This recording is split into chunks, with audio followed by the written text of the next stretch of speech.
Les uns après les autres, les festivals 100% associatifs ne tiendront pas le choc. Il y a de plus en plus de festivals qui sont amenés à être annulés alors qu'ils rencontrent leur public. Ce qui veut dire que même plein, même complet, ils perdent de l'argent. On a annulé ça le 13 à J7.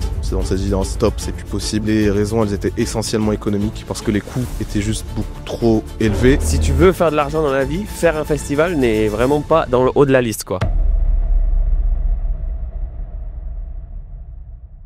Ça y est, on est en été. La saison du soleil, des vacances, du camping au coin du feu. Mais quand on associe l'été à la musique, comment ne pas penser au festival? Si comme nous, t'as entre 18 et 24 ans, il y a 64% de chances que tu aies assisté ou que t'aies comme projet d'assister à un festival de musique cet été. C'est presque 2 jeunes sur 3, c'est énorme. Et tant qu'on est dans les chiffres, écoute bien cela, plus d'1 milliard d'euros. C'est le chiffre d'affaires de la musique en France en 2024. Un chiffre en constante croissance depuis 8 ans. 2h26 par jour. C'est le temps d'écoute moyen des Français. C'est simple, il n'a jamais été aussi élevé. 21%. C'est la croissance sur un an des recettes de billetterie de spectacles de musique actuelle. Au premier abord, l'industrie de la musique semble se porter à merveille, avec une croissance qui monte en flèche année après année. Mais derrière ce succès de façade, une toute autre réalité touche les festivals de plein fouet. Ils sont touchés par une crise silencieuse qui prend de plus en plus d'ampleur. Depuis quelques mois, un constat alarmant germe dans les médias. Les festivals de musique français sont plus en danger que jamais.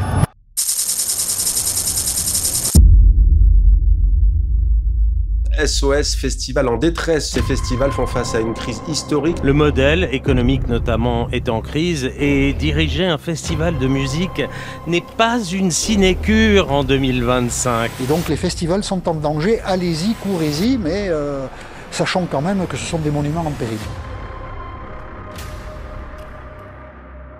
Quand on a vu ça passer sur les réseaux, on a creusé un peu et on est rapidement tombé sur un chiffre hallucinant. D'après le bilan 2024 du Centre national de la musique, près de la moitié des festivals remplissant à plus de 90% sont déficitaires. Dès qu'on a appris cette stat, il fallait pas nous parler d'autre chose. On se devait de comprendre pourquoi et comment un tel déséquilibre était possible. C'est ce qu'on a fait. Et le moins qu'on puisse dire, c'est que la situation des festivals français est bien plus préoccupante qu'elle n'en a l'air. On espère que tu as bien profité de ton festival cet été, parce que leur avenir est loin d'être garanti.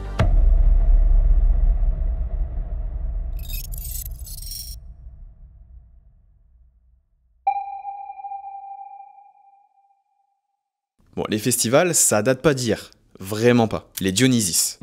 C'est ce qu'on considère comme les premiers festivals de musique. À l'époque de la Grèce antique, c'était des grosses fêtes qui s'étalaient sur plusieurs jours et où toute la population célébrait Dionysos, le dieu du vin, de la fête et de ses excès.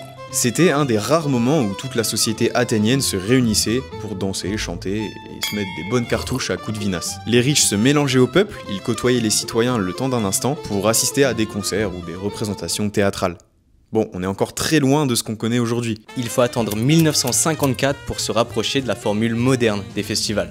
Il s'agit du Newport Jazz Festival, un événement orienté jazz sur 2 jours qui aurait rassemblé plus de 13 000 personnes. Bon, on n'est toujours pas sur ce qu'on connaît aujourd'hui, c'était réservé à un public restreint, élitiste, ça venait à l'événement en costard, on est vraiment hyper loin de ce qu'on connaît aujourd'hui. Pour se rapprocher de cet aspect plus populaire, il faut attendre 1967 et le Monterey Pop Festival. Avant lui, les festivals étaient surtout orientés folk, jazz, musique classique. Sauf que dans les années 60, le genre qui est en train de tout retourner, c'est ni le jazz, ni la folk, ni la musique classique, c'est le rock. Les organisateurs du Monterey l'ont bien compris et ce festival est considéré comme le premier grand festival rock en plein air. Avec une audience comprise entre 50 et 90 000 personnes, il a posé les bases du modèle des festivals modernes. Ambiance libre, diversité musicale, public jeune et surtout un esprit contre-culturel assumé. Le festival incarne l'esprit Peace and Love qui allait exploser dans le monde 2 ans plus tard, symbolisé par un événement devenu légendaire. Comment revenir sur l'histoire des festivals sans le citer? On parle évidemment de Woodstock 1969. À l'époque, il était le plus grand rassemblement musical jamais organisé. 50 000 festivaliers étaient attendus, au final, ils étaient plus de 400 000. Woodstock a littéralement changé l'échelle du mot festival. Il est devenu un symbole en ouvrant la voie à des milliers d'organisateurs à travers le monde. On va pas tous les évoquer parce que ce serait beaucoup trop long, mais ce qu'il faut savoir c'est que le rock a été un bon gros boost dans la natalité des festivals à travers le monde. Et la France dans tout ça n'a bien sûr pas été épargnée. D'ailleurs, encore aujourd'hui, on peut retrouver le mot rock dans le nom de certains festivals comme Rock en Seine, Gare au Rock ou les Eurokéennes de Belfort. Dans les années 80, on commence à voir quelques gros festivals se créer, les Francopholies, les Eurokéennes, mais c'est dans les années 90, début 2000 qu'on peut réellement parler d'explosion. Solidays, les Vieilles Charrues, Garo Rock, le Cabaret Vert, Main Square, Hellfest, Rock en Seine. Si le nombre de festivals était en pleine croissance, leur fréquentation, elle aussi, était en plein boom. En 1990, 12% de la population française avait assisté à au moins un festival de musique. En 2010, c'était 17%. En 2019, 19%. Presque un Français sur 5. Selon le ministère de la Culture, les festivals ont enregistré l'une des croissances les plus fortes de toutes les pratiques culturelles entre 1973 et 2018.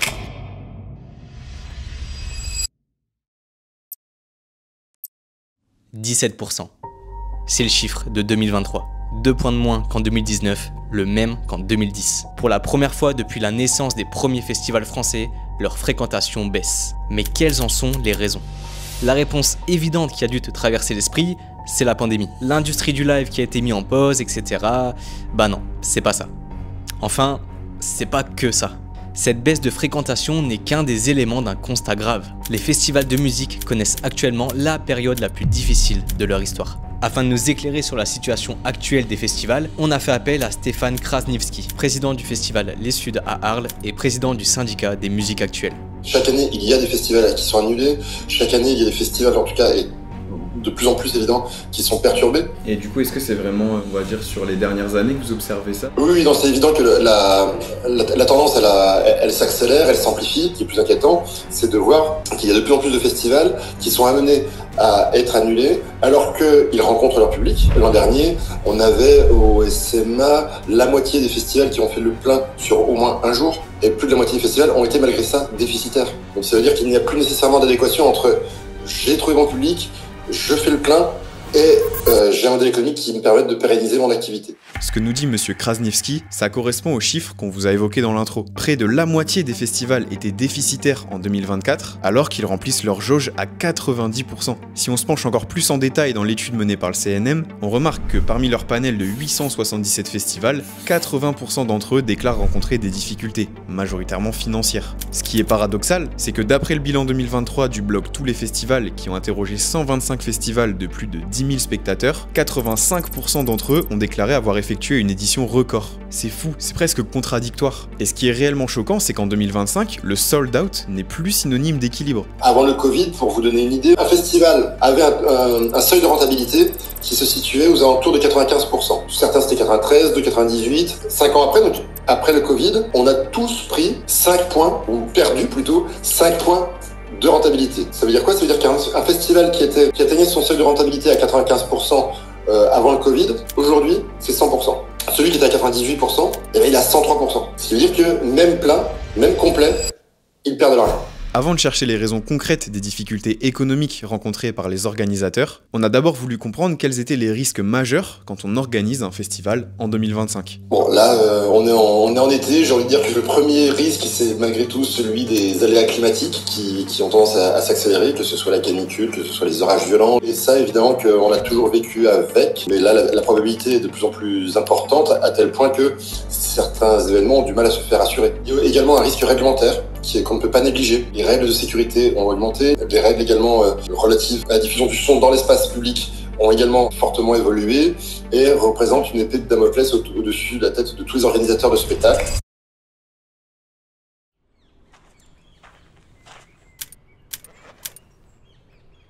Est-ce que tu peux nous dire où on est ? Là, on est à Amiens, sur la place d'armes de la Citadelle, l'endroit où a lieu la première édition de notre festival, le Make Some Noise, le 3 septembre 2022. Là où on aurait aimé que ça ait eu lieu les années suivantes, mais malheureusement, c'est pas comme ça que ça s'est passé. En gros, j'ai fait 2 ans de prépa, toujours à Amiens. Pendant ces 2 années-là, on s'est vachement rapproché avec un groupe de classe qui était vachement solide. Quelques années plus tard, c'est venu hyper spontanément, genre vraiment, je me suis levé d'une sieste. J'avais rêvé d'un vieux festival qui avait eu lieu ici en 2018. Et juste, j'ai rêvé de ça, je me suis levé, je me suis dit, mais pourquoi on ferait pas un truc du genre ?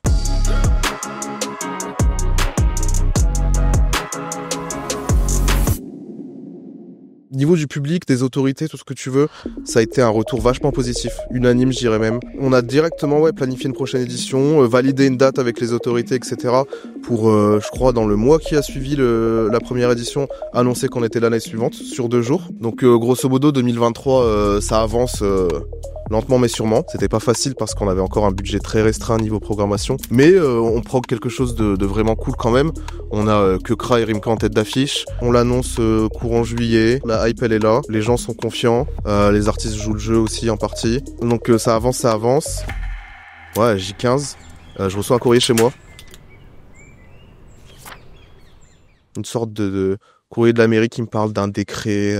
Grosso modo, c'est un courrier qui est pas passé dans ma boîte aux lettres quand j'étais en vacances. On m'a jamais relancé dessus. Et là, on nous apprend qu'il y a une étude sonore qu'il faut qu'on mène sur le matériel qui va être présent au festival afin de savoir quel impact ça va avoir sur le voisinage. Elle est coûteuse cette étude, encore plus quand c'est en dernière minute, et elle conditionne l'ouverture du festival. Ce qui fait qu'à J15, on se retrouve à devoir lâcher un montant à 5 chiffres qu'on peut pas lâcher. Parce qu'on attend encore les recettes de la billetterie et il a fallu trancher, on n'a pas pu trancher, on s'est juste dit on peut pas en fait. Donc il a fallu qu'on annonce l'annulation.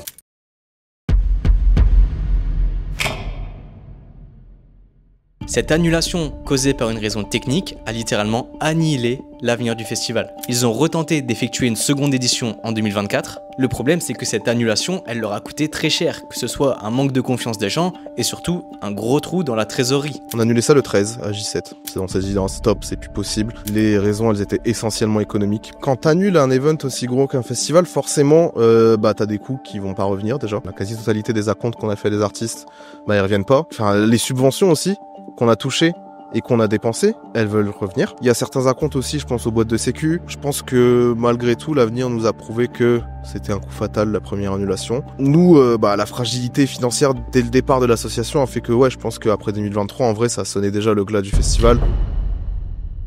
Pour continuer de nous évoquer les risques majeurs de l'organisation d'un festival en 2025, et par la même occasion apporter son expertise tout au long de ce documentaire, on s'est tourné vers un directeur de festival un peu spécial. Il est plutôt nouveau dans le domaine, enfin de ce côté-là, mais ça ne l'empêche pas de connaître un très gros succès. Je suis Big Flo du groupe Big Flo et Oli, rappeur, compositeur, entrepreneur. Donc le Rose Festival, c'est un festival qu'on a créé avec Oli qui se déroule à Toulouse. Depuis 15 ans, on a cette idée d'un jour faire un festival. 2022, première édition. Donc ça fait 4 ans quand même maintenant, on peut dire qu'il est officiellement lancé et que ça tourne, Pour toi, c'est quoi les plus gros risques quand on organise un festival en 2025 ? Les plus gros risques, c'est la sécurité, c'est tout ce qui est accueil pour les gens, Ça, frérot, avant la première édition, j'ai pas dormi pendant une semaine, je te jure. Il y avait eu Travis Scott et le Fire pas trop loin les uns des autres et c'était pas loin de notre première édition. Du coup, on a demandé 17 fois à rechecker. Vous êtes sûr que machin. Mais en fait, nous, on a un lieu aussi qui est plus pratique, c'est un centre des expos. Il y a des toilettes en dur. Il y a des parkings, il y a déjà toutes les sorties de secours. Donc ça aussi, c'est un peu une triche. C'est qu'on n'a pas pris juste un champ vide. Ça, c'est vraiment les festivals de champs. C'est très très dur à mettre en place, Le plus gros risque, c'est en 1, c'est la sécurité. Et en 2, c'est que les gens ne viennent pas. En vrai, les gens se rendent pas compte que l'économie du spectacle, elle est vraiment à 1000 billets près, En fait, souvent sur les zéniths, le bénéfice se fait sur les 1000 derniers billets, Donc si t'as fait 8000 au lieu de 9000, tu gagnes pas, tu perds de l'argent. Et même au niveau des intempéries, tout ça, c'est un risque aussi. Horrible, mec, les intempéries, horrible. Mais ça, tu ne peux rien faire. Pour l'instant, on n'a pas eu d'annulation encore, mais je suis conscient mentalement que sur 10 ans, il y a forcément une fois où on va devoir tout annuler. Ce qu'on a aussi vu en faisant nos recherches sur l'état actuel des festivals, c'est que ceux dits mono-esthétiques, donc tournés vers un genre de musique en particulier, avaient moins de difficultés que ceux dits généralistes. Donc pour se faire une idée, on a demandé au directeur du plus grand festival de musique généraliste en France son avis sur la question. Ça restera une force pour nous, parce que c'est notre marque de fabrique, c'est notre ADN. Beaucoup de festivals qui sont tous devenus généralistes. Parce qu'une fois qu'on a fait le tour d'une scène, d'une esthétique, peut-être qu'au bout de certains 2-3 ans, d'autres 10 ans, 15 ans, la question elle se pose. Et puis surtout, les tendances musicales, elles évoluent. Maintenant, c'est un marqueur d'avoir un festival qui est sur une esthétique forte. Et c'est complémentaire. Encore une fois, c'est complémentaire. En tout cas, dès le début, on savait qu'on voulait pas faire un festival rap. Parce que aussi, t'es tributaire de la mode de ce style. Si un jour plus personne n'écoute de rap, t'es un peu en galère et tout. Nous, on a envie que ça dure longtemps et on a envie de pas pouvoir s'interdire aussi. De se dire, lui, c'est pas assez rap, donc on peut pas le mettre. Vous le savez peut-être, nous on vient de Lille, et dans la ville en 2022, un festival généraliste un peu spécial s'est transformé en festival 100% rap. Pour autant, se tournant vers la mono-esthétique n'a pas été synonyme de raz-de-marée. Pour nous en parler au mieux, on a rencontré Florent Decroix. directeur de la société de production de concerts À Gauche de la Lune et créateur du festival Les Paradis Artificiels. À Gauche de la Lune est une société de production de concerts qui a été créée il y a 30 ans. Son métier historique, c'était d'organiser des tournées d'artistes. On gère un catalogue d'artistes qu'on faisait tourner un peu partout en France. Ça a grossi et ensuite on s'est mis à faire des festivals, à travailler aussi en presta pour d'autres festivals, soit en programmation, soit en organisation. Et maintenant, on organise, je crois, entre 400 et 600 concerts par an. Et au niveau des paradis artificiels ? Alors les Paradis, historiquement c'était un festival qui était pionnier aussi parce que c'était un des premiers festivals qui travaillait en multisalle sur toute la métropole. On présentait plein d'esthétiques musicales différentes pendant une semaine voire 10 jours dans plein de lieux de la métropole pour au final constater que le modèle en fait commençait à s'user un peu et on a relancé une nouvelle version des Paradis donc à Lille sur une thématique urbaine, rap sur un site qui s'appelle la Halle de Glisse. On a voulu revenir à un bon vieux principe du 19e siècle, qui était du temps de Molière, et qui disait qu'en un lieu en attend, un seul fait accompli, tienne jusqu'à la fin le théâtre rempli. Donc l'idée c'était de resserrer sur 2 jours, de faire tout ça sur un lieu unique, et avec une thématique qui était plus plein de thématiques artistiques, mais une seule qui était le rap. Après 2 éditions en 2022 et 2023, celle de 2024 n'a pas pu voir le jour. On a vu nos courbes de vente qui passaient largement en dessous des courbes de l'année précédente. Non, on avait un vrai problème de vente, donc on a commencé à s'alarmer, on a essayé de réimaginer un plan B en enlevant le chapiteau, en enlevant une scène, en réduisant, etc. etc. Au final, on s'est dit que en faisant ça, en fait, on allait juste faire une édition dégradée et donc c'est là 3 semaines avant on a décidé d'annuler en fait parce qu'en fait ça avait pas de sens de le maintenir en fait. Bon, cette idée que les festivals mono-esthétiques s'en sortent mieux que les généralistes, elle n'est pas vraie dans tous les cas, ça serait trop facile. On voit que dans les 2 camps, il y a des réussites et des échecs. Maintenant qu'on connaît dans les grandes lignes la situation actuelle des festivals de musique, il est temps de donner les raisons de ces difficultés. Et la première, c'est vous, le public. Depuis plusieurs années, le comportement du public vis-à-vis des festivals a drastiquement changé. Que ce soit leur comportement d'achat ou globalement leur objectif en y allant, tout ça n'a rien à voir avec ce qu'on connaissait 10 ans en arrière. Le concept de festival, c'est quand même un truc qui héritage des années 70-80, qui s'est développé fort 90-2000, le public plus jeune, a pas pris le coche en fait. Et le public aussi, c'est un peu la faute du public qui est un peu pourri gâté dans un sens. On était au Rose, je te jure, première édition, j'ai des potes qui me disaient alors Eminem, Drake, The Weeknd. Je leur disais mais vous êtes des fous, vous croyez quoi que la vie c'est aussi simple quoi. Si tu regardes les festivals chaque fois qu'ils annoncent leur programme, dans les commentaires tu peux être sûr hein, c'est pas ouf cette année, déçu, nul à chier. Alors que t'as 5 des plus gros vendeurs de l'année. Quand on présente l'affiche avec les noms, les gens regardent le nom de l'affiche et disent je connais pas. Alors quand je connais pas, normalement je vais chercher, parce qu'en plus j'ai les outils pour aller chercher rapidement.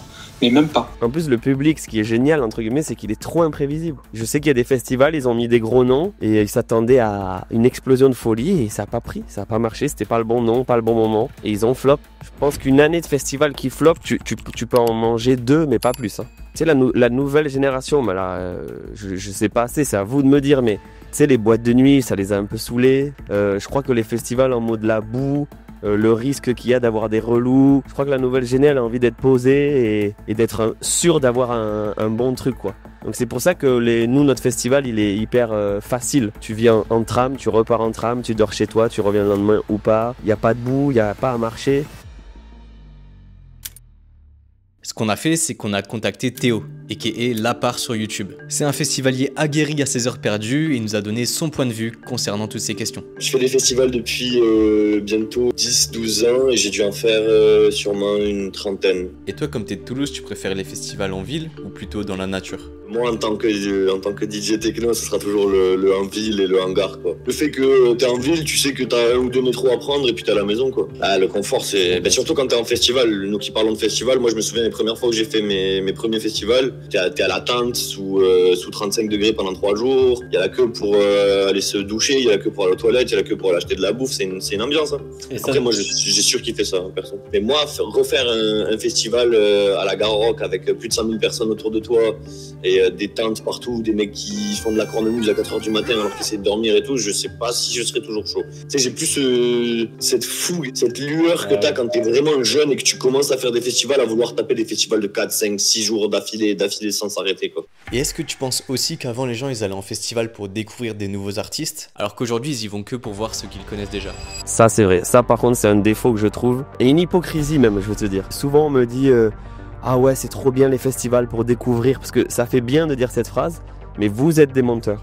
Personne ne va en festival pour découvrir en vrai. Et ça coûte cher le billet comme on a dit.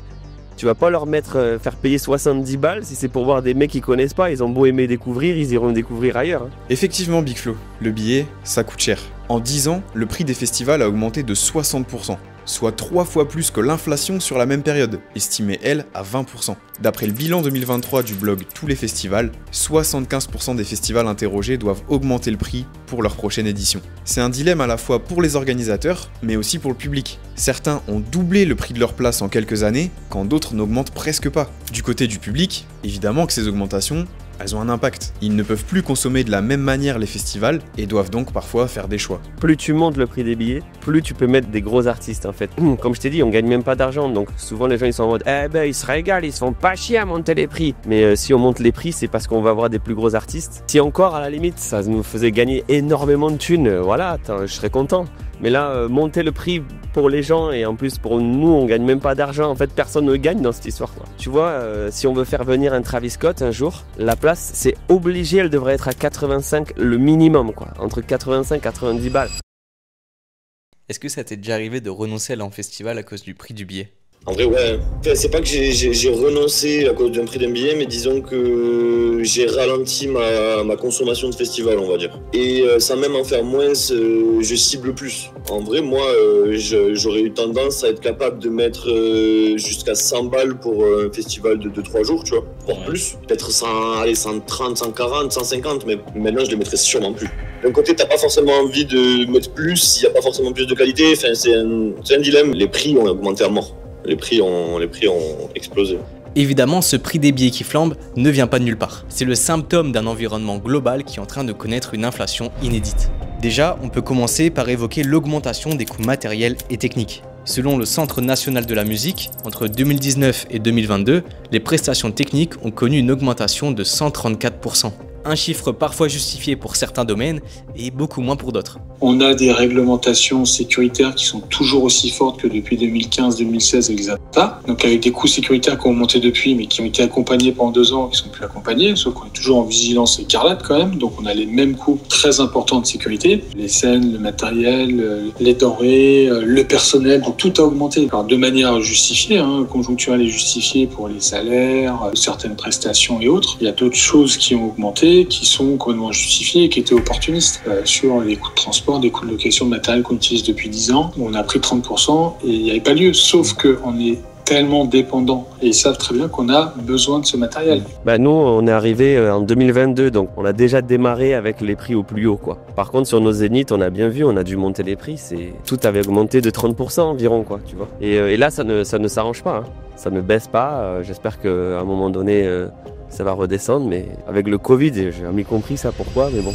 Apparemment, les scènes, elles avaient le Covid, les planches de bois avaient le Covid. Et en parlant du Covid, il y a clairement eu un avant et un après pandémie. Que ce soit pour le porte-monnaie des organisateurs, mais aussi dans la tête du public. Le Covid a eu 2 effets principaux. Celui d'un accélérateur. Ça a accéléré le phénomène que l'on pressentait déjà. Avant le Covid, on s'inquiétait de voir arriver sur le champ et sur le marché des festivals des opérateurs exogènes au champ de la culture qui voyaient là visiblement une opportunité de développement de leur catalogue d'artistes, de développement de leur solution de billetterie, qui venait avec une autre logique, je dirais, qui est celle des festivals indépendants. Et l'autre effet, je dirais, c'est aussi quand même, il faut le souligner, le besoin de faire collectif. Pendant le Covid, il y a eu un élan sans précédent, je dirais, de rassemblement, d'actions collectives, parce qu'on avait tous conscience que c'est bien en œuvrant ensemble qu'on arriverait à faire bouger les choses. Depuis le Covid, avec l'inflation des cachets artistes et l'inflation tout court, on a pris 30% en 2022 sur les coûts de transport, les locations de scène, le matériel, la matière première, le consommable, les énergies, etc. Aujourd'hui, ça tient plus. Pour les plus jeunes, alors avant, c'était le parcours initiatique. On y allait avec son grand frère, sa grande sœur, ses parents, ses grands amis. C'était le truc qu'il fallait faire. Et puis une fois qu'on avait mis le doigt dedans, on partait plus des festivals. Pendant 2 ans, on a été empêchés avec le Covid. Cette coutume du parcours initiatique, il a été cassé pendant 2 ans. Pendant 2 ans, ils ont fait autre chose, ils sont pour certains passés à autre chose. Maintenant, en moyenne, tu t'y prends combien de temps à l'avance pour prendre ta place en festival? Alors maintenant, j'aurais plus tendance à m'y prendre une petite semaine ou 2 avant. Avant, c'était vraiment 3-4 mois avant. Faut pas le rater, tu vois, le festival. Faut pas le rater, ça va être cet été et tout, ça va être trop bien. Alors, je vais dire un truc con, mais enfin, le Covid, ça a été génial. Avant Covid, en fait, on était sur un public en fait qui commençait à aller moins au concert, qui vieillissait, qui avait d'autres sorties et où qui plaçait la sortie au cinéma au même titre que le concert. On avait moins de fans de musique, plus de fans de sorties et que le milieu du spectacle en fait n'ait pas encore pris le virage de que ce soit cool de venir au spectacle. Après, on vous a enfermé pendant 2 ans. Le public jeune n'étaient pas spécialement dans les concerts. On les voyait pas trop. Et post-Covid, en fait, toute cette jeunesse qui a eu besoin de se retrouver, de se rassembler, etc., a décidé de se passionner pour les concerts. Et on a fait les plus gros scores qu'on ait jamais fait.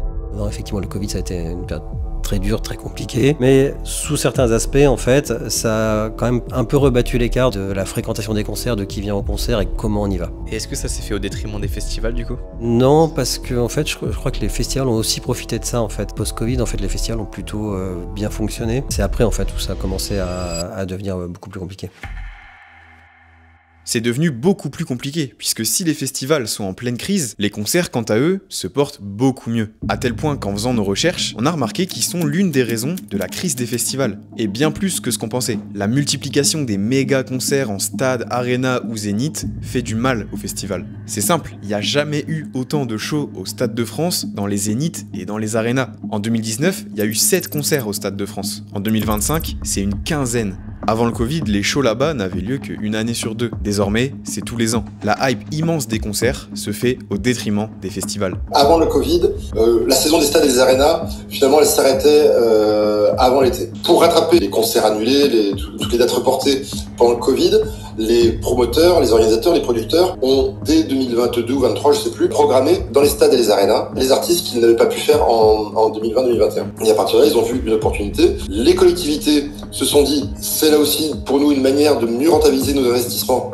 Donc ça, forcément, ça vient impacter et concurrencer directement les festivals et ça vient surtout accompagner la transformation des habitudes des publics les plus jeunes qui n'ont pas, peut-être pendant le Covid, développé cette habitude du festival et qui se réfugient plus facilement dans la proposition et dans l'offre faite par ces salles de grande capacité et qui ont peut-être pour elles l'avantage aussi d'avoir aussi généré des habitudes qui fait que le spectateur est dans sa zone de confort, je sais où je vais me garer, je sais où je vais m'asseoir, et puis je vais voir cet artiste, et on va peut-être pas m'emmerder non plus avec d'autres artistes que j'ai pas envie de voir. Si tu n'écoutes que du rap comme Yeat par exemple, t'en as rien à foutre du reste. Quitte à mettre un billet, autant aller voir Yeat à Bercy que d'aller voir Yeat qui passe 40 minutes et d'autres artistes dont tu te fous quoi. C'était le cas sur l'édition annulée sur Gazo en fait, on avait Gazo sur les Paradis et en même temps on faisait 2 zéniths de Gazo début 25 et en fait on peinait à vendre des places pour la soirée Gazo au Paradis et on a fait complet en une semaine sur les 2 zéniths de Gazo, on a vendu 13 000 places en une semaine. Il y a plus de festivals, il y a plus de salles, il y a plus de tournées. Il y a maintenant la concurrence des stades. Il y a une baisse du pouvoir d'achat effectif du public. Il y a une augmentation très forte des prix d'entrée. Des phénomènes comme les stades. On a parlé les derniers jours avec les concerts notamment de Beyoncé, des prix entre 200 et 400 euros. Bon, si quelqu'un achète un billet là-bas, je peux vous dire que le reste de l'année, pour la grande majorité, ils font aucun autre concert. Un autre problème que rencontrent les festivals, c'est la baisse constante des subventions. Une subvention, c'est une aide financière accordée par une collectivité publique, comme l'État, une région, un département ou une mairie, à une structure culturelle, comme ici un festival de musique. Pour certains festivals, les subventions représentent 20% de leur budget total. Pour d'autres, ça va être 5%. C'est très variable. Les principales victimes sont les petites et moyennes structures, qui sont souvent très dépendantes de ces aides pour se développer ou simplement survivre. Pour que vous ayez des exemples concrets des conséquences de ces baisses de subventions, prenons l'exemple de 2 festivals. Le premier, c'est les Printemps de Bourges. Le directeur, Boris Vedel, a déclaré qu'il s'attendait à une baisse globale de 10% des aides des collectivités. Résultat, ils vont programmer 5% d'artistes en moins. Même constat pour Lisa Bélangeon, directrice du festival Au Foin de la Rue, qui évoque une amputation de sa subvention régionale de 40 000 euros sur son budget de 1,3 million d'euros. Résultat, le festival perd une de ses 3 scènes en 2025. Alors l'évolution c'est assez simple, quand elle ne stagne pas, elle baisse. Voilà, c'est quand même, ça c'est un constat qui est partagé un peu partout. Il y a des festivals qui sont subventionnés plus de 50%, et il y en a beaucoup qui ne le sont à 4, 10, 15% sans subvention. On se retrouve avec un appauvrissement de l'offre culturelle, une fragilisation de la filière artistique et une concentration des événements sur des grands centres métropolitains. On a des exemples autour de nous en Europe de filières qui ne sont pas subventionnées et on s'aperçoit que le prix du billet par jour, il n'est pas de 38 €, il est de 100, 150 €. En parlant de subventions, donc principalement de festivals associatifs, il y a un autre paramètre qui fait beaucoup de mal aux festivals indépendants et qui est presque inconnu de la part du grand public. Monsieur Krasniewski en a parlé très brièvement tout à l'heure en disant que le Covid a accéléré l'arrivée d'opérateurs exogènes au champ de la culture dans le domaine des festivals. Bon, dit comme ça paraît un peu compliqué, mais t'inquiète pas, tu vas très vite comprendre. 80. C'est le pourcentage de festivals associatifs en France. Mais derrière ce chiffre se cache une toute autre réalité. Dans les 80% de festivals associatifs, il y a une partie, notamment dans les grands aujourd'hui, qui sont associatifs de façade, mais qui sont pilotés déjà par des groupes. Et c'est là où il y a un vrai danger de concurrence déloyale, parce qu'on critique souvent les Live Nation, par exemple, mais ça, c'est une entreprise privée. Et la différence par rapport à une association, c'est qu'il n'y a pas de subvention, il n'y a pas de participation de bénévoles et il n'y a pas de mécénat culturel. Maintenant, là où il y a le vrai sujet, et qui s'amplifie aujourd'hui malheureusement, c'est qu'il y a des grands groupes qui bossent dans la production d'artistes ou dans des secteurs d'entertainment qui veulent diversifier leur activité, qui rachètent des festivals. C'était le cas avec Vivendi, c'est le cas avec comme l'ancien banquier Mathieu Pigasse, AEG, d'autres boîtes de production, de tourneurs qui ont aussi soit des parts ou soit racheté des festivals qui restent associatifs. Ce que dénonce Monsieur Tréorel ici, ce sont les grands groupes ou les hommes d'affaires qui rachètent des festivals associatifs. Par exemple, Mathieu Pigasse, cité il y a quelques secondes, qui a racheté Rock en Scène, ou bien le groupe AEG, producteur de concerts, qui a par exemple racheté Wheel of Green. Mais évidemment, c'est pas les deux seuls à faire ça. Regarde, ça c'est la cartographie des 10 plus importants opérateurs privés dans la chaîne de valeur des musiques actuelles en France. Ce qu'il faut voir ici, en gros, c'est que ces 10 opérateurs, que vous connaissez certainement, détiennent la plupart des gros festivals français. Le problème, c'est quoi? C'est que les festivals associatifs qui sont rachetés, ils restent associatifs. Et ça, malgré le soutien de ces gros groupes qui investissent dedans. Ça fait que des festivals continuent de recevoir des subventions, font travailler des bénévoles, tout en ayant un financement assuré par des maisons mères. C'est pour ça qu'un festival comme les Vieilles Charrues, qui lui est 100% indépendant, se met à tirer la sonnette d'alarme. Et on l'a vu à l'époque de Vivendi, des festivals sur lesquels il y a un projet sur 5 ans, avec énormément d'investissements au départ, sur le terrain, etc., donc ce qui est très bien, mais avec des déficits qui sont programmés, et toujours des appels à subventions, participation bénévole et mécénat culturel. Et là, en fait, on marche à deux vitesses parce que l'activité principale de ces maisons mères qui gèrent les festivals, c'est pas le festival. Toujours est-il qu'à partir du moment où un actionnaire ou propriétaire s'y génère la majorité de son activité sur le festival, ok, c'est une asso. Si c'est pas le cas, c'est pas une asso. Et si on reste dans cet imbroglio-là, on est sur de la concurrence déloyale parce que les uns après les autres, les festivals 100% associatifs ne tiendront pas le choc. Au-delà de la concurrence jugée déloyale de ces festivals, ils sont aussi en partie responsables de l'augmentation du cachet des artistes. Et d'ailleurs, c'est le moment, c'est maintenant qu'on soulève la question de ces cachets. Selon le syndicat des musiques actuelles, pour plus de 70% des festivals, le budget artistique a augmenté de 20% entre 2022 et 2023, après une explosion de 95% entre 2015 et 2022. Bon, ça veut dire qu'en moyenne, un artiste qui coûtait 100 000 € en 2015 coûtait 234 000 € en 2023. Mais alors d'où provient cette envolée du cachet des artistes? En fait, il y a plusieurs raisons à ce phénomène. Je pense que c'est on est en train de vivre un peu une bulle spéculative, tu vois. Les festivals galèrent un peu, de plus en plus. Pour résister, les festivals sont obligés de mettre des noms. Du coup, les artistes en profitent, entre guillemets, il faut monter les prix. Je pense qu'il y a des artistes aujourd'hui qui méritent pas le prix qu'ils se vendent, mais si des mecs sont prêts à les payer, comment tu peux dire en vouloir à l'artiste? Lui, il propose un service à un prix, s'il y en a qui sont prêts à le payer, il le paye, quoi. En pouvant s'aligner sur des cachets d'artistes qui explosent, ce sont les festivals avec le plus de soutien financier qui font augmenter le prix général des cachets des artistes. Puisque comme l'a dit Big Flo, si un festival est prêt à mettre 300 000 € sur un artiste, ça deviendra la norme sur le marché pour obtenir cet artiste. L'offre et la demande, c'est la principale raison de ces augmentations. Mais c'est pas la seule. Il y a une quinzaine d'années, on avait un budget de programmation qui était autour d'1,7 million d'euros. Aujourd'hui, on est autour de 5,5 millions.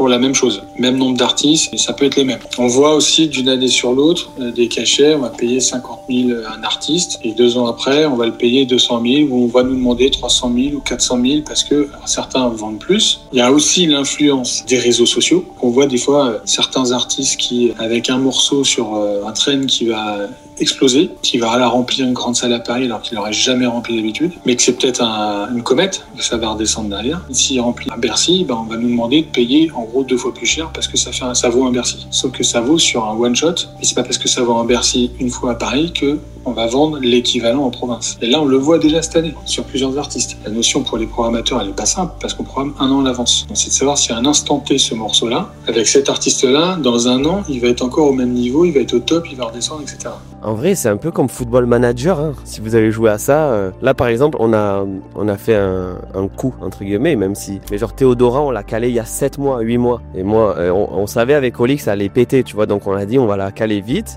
Et on a eu un prix qui est plus le même aujourd'hui. C'est un peu comme des actions dans la bourse, quoi. Et des fois, tu payes un mec très cher et entre-temps, son album flop et t'es dégoûté. Tu te dis, je l'ai payé pour rien, quoi. C'est un peu un jeu d'équilibrage. Avant le Covid, des artistes venaient avec en majorité un tourbus, une semi-remorque de matos. Aujourd'hui, ils viennent avec 2, 3 tourbus, 3, 4, 5 semi-remorques de matos. Donc, ce qui fait que les tournées coûtent plus cher. La crise du disque des années 2010, on en a subi directement les effets. Les artistes généraient leur rémunération majoritairement sur le disque. La tournée servait de promotion au disque.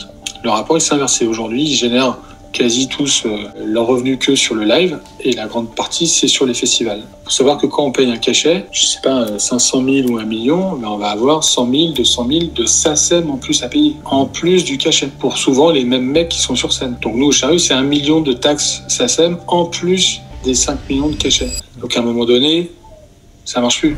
Bon, une fois qu'on sait tout ça, on peut se poser une question. Quel est l'avenir des festivals de musique? Est-ce que les augmentations vont continuer? Est-ce que tout va finir par se stabiliser? Comment doit réagir l'industrie face à cette crise? Donc pour finir ce documentaire et répondre à ces dernières questions, on a demandé à nos intervenants comment eux voyaient le futur des festivals de musique. Pour moi, il faut des sites plus responsables écologiquement, comme je disais. Donc ça, c'est à nous de le travailler pour faire baisser les coûts de production afin d'essayer de maintenir le prix qu'on a aujourd'hui. Moi, je veux pas qu'on augmente notre prix. Et pour donner un autre exemple sur le prix, il y a 3 ans, je parlais des Red Hot Chili Peppers. Quand on les a fait, le prix était entre 59 et 65 euros. 4 jours avant, ça jouait en stade à Lyon, le prix moyen était à 150 euros. Donc ça veut dire que c'est possible quand on veut. C'est à un moment donné, c'est de dire, il faut arrêter ces augmentations qui sont indécentes des prix d'entrée. Il faut qu'il y ait une prise de conscience des artistes, une prise de conscience des organisateurs, mais beaucoup l'ont. Aujourd'hui, les producteurs, beaucoup l'ont aussi. Et si on ne le fait pas, c'est au public de réagir. Le public, à un moment donné, c'est de se dire, est-ce que c'est normal de payer 200 euros à un billet de concert? Et si on n'y va pas, c'est comme les émissions à la télé. C'est que si vous ne regardez pas l'émission, il n'y a pas de pub. S'il n'y a pas de pub, il n'y a pas de revenu. S'il n'y a pas de revenu, on arrête l'émission. Les festivals, dans 20 ans, dans 30 ans, ils seront le résultat des décisions qui sont prises aujourd'hui par les politiques. C'est-à-dire que, est-ce que les festivals continuent d'être une priorité ou doivent être une priorité pour les politiques publiques? Je suis plus optimiste sur la pertinence de faire festival encore et ce besoin que les gens ont de partager des émotions, de partager cette expérience. Une partie du secteur est en péril. Leur pérennisation dépend des décisions qui seront prises aujourd'hui. Je vais te dire ce que j'en pense moi vraiment perso, quoi. Je pense que la France et les festivals, c'est une histoire d'amour qui est infinie. Je vois vraiment pas le milieu entier des festivals se casser la gueule. Mais ce côté du festival, d'à côté de ton village, même si c'est pas des grosses têtes d'affiche, c'est le week-end de l'été, je pense que ça existera toujours. En tout cas, j'espère, ça serait triste, quoi. Je pense qu'on vit une période difficile, notamment à cause des budgets, de l'argent et de cette boule spéculative qui a lieu autour des artistes. Comme toute bulle spéculative, à un moment donné, ça va exploser. On va revenir un peu à la normale. On arrêtera cette surenchère de qui ramènera le plus gros. Et on va revenir à quelque chose de plus simple.